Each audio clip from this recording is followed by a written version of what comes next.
আসসালামু আলাইকুম। আমি সাধারণত ক্যামেরার সামনে আসতে চাই না, কিন্তু আজকে বিবেকের কাছে তাড়িত হয়ে ক্যামেরার সামনে আসতে বাধ্য হলাম। অবশ্য আজকে ক্রিকেট খেলতে আসছে, এই যে মাঠটা দেখা এর মধ্যে ক্রিকেট খেলতে আসছি। তো আমার কাছে মনে হলো যে ভিডিওটা না করলেই নয়, তো সেই জন্য ভিডিওটা করা। তো আমি বিবেকের কাছে তাড়িত হয়ে এই জন্য ভিডিও করতেছি যে আমাদের নবী করিম হযরত মুহাম্মদ সাল্লাল্লাহু আলাইহি সাল্লামের নামে বিভিন্ন ধরনের বাজে কটূক্তি করতেছে একটা মেয়ে। অবশ্য সে আমার ফেসবুক ফ্রেন্ড লিস্টে কেমনে আসলো এটা আমি জানি না। রিকোয়েস্ট পাঠাইছে, অ্যাকসেপ্ট করছি, জাস্ট এটুকু।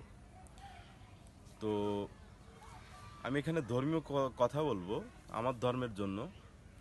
আমি এখানে ধর্মীয় বিভেদ সৃষ্টি করতে আসিনি।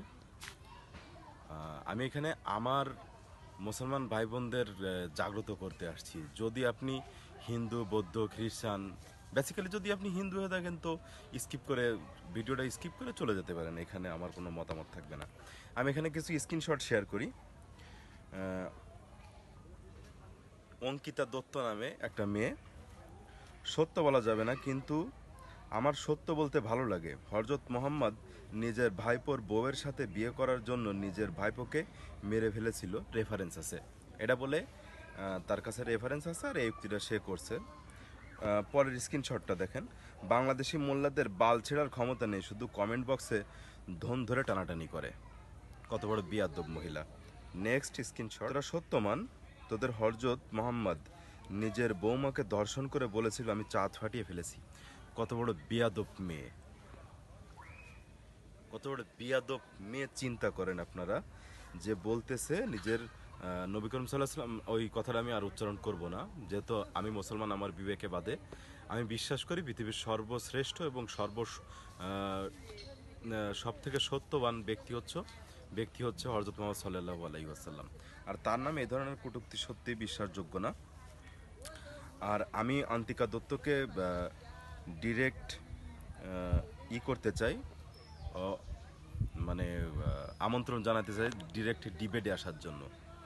আমি হাফেজ না, মৌলানা না, আমি একজন জেনারেল স্টুডেন্ট, তবুও তারপরে আমি বলতে চাই যে আন্তিকা দত্ত, তুমি খ্রিস্টান হও, তুমি নাস্তিক হও, তুমি হিন্দু হও, সমস্যা নাই, আমার সঙ্গে ডিবেটে আসো।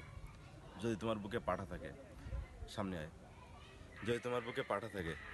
আর যদি আমি ডিবেটে হেরে যাই আমি তোমার ধর্ম গ্রহণ করে নেব। আর একটা স্ক্রিনশট শেয়ার করে দিচ্ছি। হযরত মুহাম্মদ বলতেছে, হযরত মুহাম্মদ কখন রেগে গিয়েছিল জানেন? যখন নিজের বোমাকে রেপ করতে গিয়েছিল। আসলে এই মেয়েটা চাচ্ছে আমরা জাতিগতভাবে যাতে বিভেদ তৈরি করি, জাতিগতভাবে যাতে আমরা হিন্দু মুসলমান যুদ্ধে জড়িয়ে পড়ি, দাঙ্গা হাঙ্গা সৃষ্টি করি, এসব ধরনের জিনিসও চাচ্ছে। যেহেতু আমি যতদূর জানি, ওর ফেসবুক আইডি স্ক্রল করে জানতে পেরেছি যে ওর পৈতৃক নিবাস নোয়াখালীতে ছিল।